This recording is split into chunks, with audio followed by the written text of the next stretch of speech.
Hey, what's up? This is Chosen. I hope you're having a fantastic week, and this is going to be a Raid Shadow Legends video going over everything that is happening in game and in the community. It has been a day. I didn't get home until after midnight last night. I'm running behind today, but want to get this a daily video out because there is a lot to talk about. We've got a new free login champ that coincides with the Call of the Arbiter series. Episode 1 is out. I'll let you know how people are receiving it. There is a secret code. They're letting us do giveaways in relation to the episode. We've got the Jetney fragments coming into the weekend where we got a champion chase event with 2 ex-ancients. So there is a lot to keep you in the loop on. Let's get into it.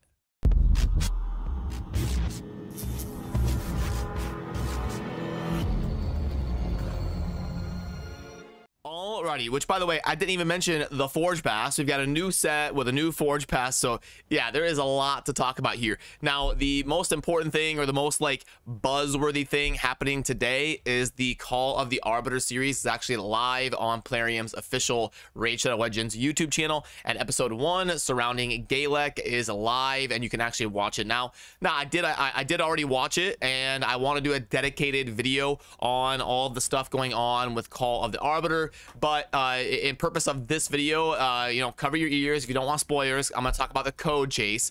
The code chase, if you want to do this, now again, if you want to look for it, fast forward, use a timestamp or something. But the code chase that you're going to put in right here is choice. And then you hit confirm, and you are going to be able to claim some rewards over here on the right. You get some banner and XP, multi-battles, and stuff like that. But like I said, a dedicated show around Raid Shadow Legends deserves a dedicated video and a breakdown and a reaction, talking about if I like it, don't like it, what happened, and then also doing a giveaway with all of you, the viewers, that Plarium is letting us do, where you can win some free resources by interacting with each other in the video. So remember to subscribe down below, because there's going to be a lot of content coming your way here on the channel over the next few days, and I'm excited that we have a lot of stuff to talk about. But also in game, we have got the Jetney fragments going on, obviously, so keep pace with that if you are trying to finish the fragments. It looks like about 20 or 30% of you are interested in going after Jetney still, and the most important thing happening this weekend is going to be the champion chase tournament that you see right here, where there's going to be a possible 20 points up for grabs, but it looks like it's only 15 guaranteed, and then 5 for if you win your group, which when there is a whale type of shard event, it's going to be insanely hard to count on winning those 5 extra points. It's a lot harder to win those 5 points than it is like a dragon tournament or something. But speaking of dungeon tournaments, there is also the Fire Night tournament going on. They're going to be grinding over the weekend, and then Dungeon Divers will be double dipping with that as well. But we'll also be going over the stuff happening in game when I pull up the tournaments and the events tab. I just wanted to quickly refresh you on Jetney.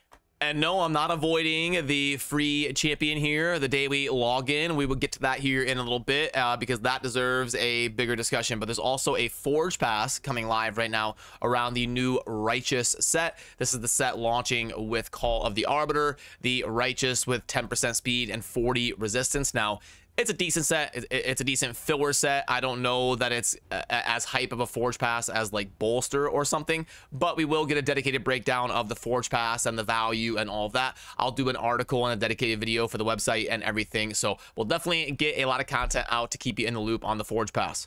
But okay, so again, without doing any spoilers, in case you haven't had time to watch the episode yet, our attack is going to be in relation to the Call of the Arbiter series that they're going to be doing. So he is going to be a promotional free login champion, similar to what they've done with like Ninja and Ultimate Death Knight and all of that. And then you get him after logging in for 7 days.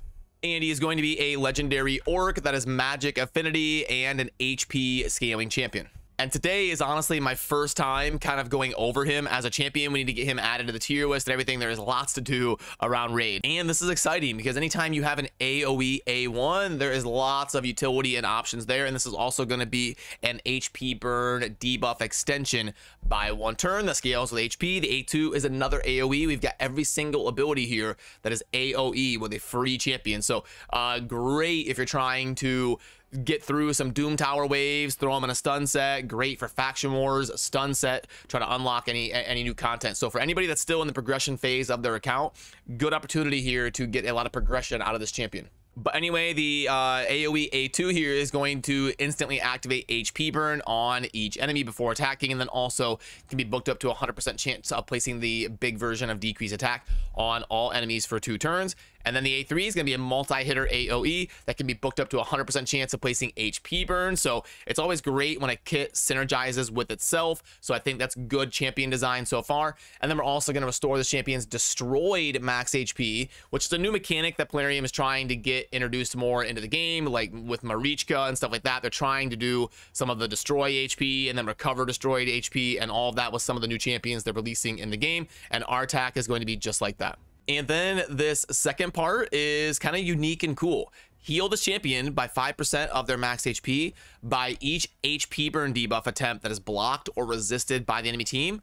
Pretty cool. Could be kind of tanky and getting some self-sustained heals. If they've got like block debuffs up and you can't place it, then he's going to at least get some utility out of the skill. So I like how they're having that caveat there where, okay, if it doesn't place the debuff, you still get a little bit of healing and it's at least some sort of a value on it. And it's also super nice anytime you've got abilities that book to a 3-turn cooldown on both the A2 and the A3, because it's a nice rotation. You've got your debuff and then 3-turn, 3-turn. There isn't like a 4-turn or a 5-turn thrown in there. So he is really going to cycle through well with all these AoE abilities that he's got on his kit. And then the passive is really going to make things interesting. It's a little bit of a negative, but also a positive, because whenever there's an HP burn activated, it's going to destroy his own HP by 5% up to a max of 50%. So if it happens 10 times, it'll max out. But we're also going to get more damage, crit damage, defense, and all of that by the more and more HP that is destroyed. And then also the champion's speed and resistance is going to go up with it. So this is going to warrant definitely some testing and some seeing where he's going to slot in. But all in all, I like it. I think this is, I'm going to give them like a B+ or an A- in terms of, maybe even an A- in terms of champion design for a free login champion. This is at least fun and interesting. Like a utility, support, hybrid, lots of AoE, lots of self synergistic abilities within the kit, a good cooldown rotation of the default 3-3. An interesting passive that brings something new and interesting to the game, does some new mechanics, decent base stats, the accuracy of 10 instead of 0, the upgraded crit damage of 63, base speed of 100, decent. The HP is a little low. I would have liked to see that closer to like 23k. But all in all, a really good choice here, I think, in terms of champion design for the daily login reward in honor of the Call of Arbiter series launching. And oh no, we've got the Arbiter skins popping up for the Call of Arbiter series. Yep, here we go. Okay, so they're trying to get me to go into the shop, but not quite yet. Like I said, we'd go over the tournaments and events. You know, there is a lot going on, but I do think it can be worth it for a lot of you out there to scoop up your 5 essence up here at 1800 if you could put together a decent team for the Dragon's Lair only using Night Revenant. Now, what's funny is I'm going to be real with you, and I'm going to tell you about a really stupid mistake I made, so don't judge me too harshly, but I have a solo Tomb Lord Dragon 25 build that I was going to be using for clearing this event, and I noticed I have 0 points, and I was like, what the heck? Tomb Lord's a Night Revenant, and I was soloing the dragon.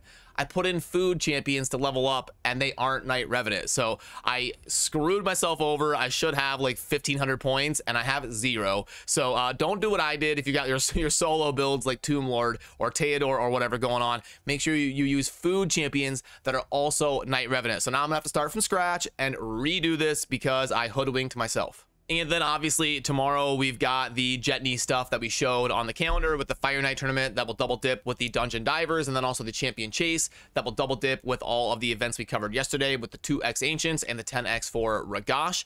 And then, oh no, they are just coming in hot with the skin offers today. The Dungeon Divers is already live. Sorry, I remembered what the calendar looked like. So yeah, Dungeon Divers is already live, but maybe you're doing like the dragon today with the Night Revenant, but you won't get credit for the Fire Night double dipping with it until tomorrow is what I meant to say. So now let's open up the shop and see if we've got anything worth talking about. Doesn't look like it. Ooh, the Galek Power Pack. Okay, so this will be worth comparing. So what is the winner between 20 energy and 2800 energy, or 20 energy refills? 1053, so barely 2800 energy, but it's honestly about dead even because you're going to have a little bit more wasted energy and less Customizability, is that a word? Customizability. Let's get to the bottom of this. Is customizability a word? There you go. Okay, great. So anyway, you're gonna get a little bit more raw energy with the 2800 because your 20 energy refills is 2600 energy. So you get that 200 bonus energy if you go with the 2800. But I do like the customizability of the refills right here. So I would probably go that route and take those 40. And then right here, I mean, 500k silver is an absolute meme. You know, this is gonna be a hot take and you all always disagree with me. I like to just have the peace of mind of knowing my XP banners aren't gonna run out. Maybe I'm crazy, and Smiley argues with me that endgame this is completely pointless. So if so, take the 500 multi-battles. That might be the more general utility way to do it, is take the 500 multi-battles, honestly, instead of the 6 days of XP. That'll depend on you and your account. So what do we get if we actually put that in here? If we go with the 40 energy refills and the 500 multi-battles, we end up with a 1.23. So that's about as good as you get for an offer that has a purchase limit of 3. So for high spenders, this will be decent. It's not that great for low and mid spenders though. Monthly pack, mini mix, and then the Jade Serpent and the Lumaya.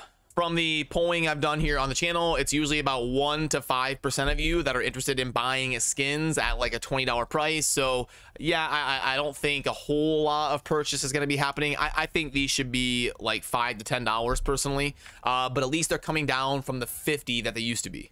So alrighty, it's going to be a big day of work to get caught up on everything going on right now in Raid Shadow Legends. Remember to subscribe on your way out because we have got a lot of content coming your way the next few days, and I'm excited that we have a lot to talk about. So have a great rest of your Thursday. I will see you all soon in the next video. Appreciate you. Peace.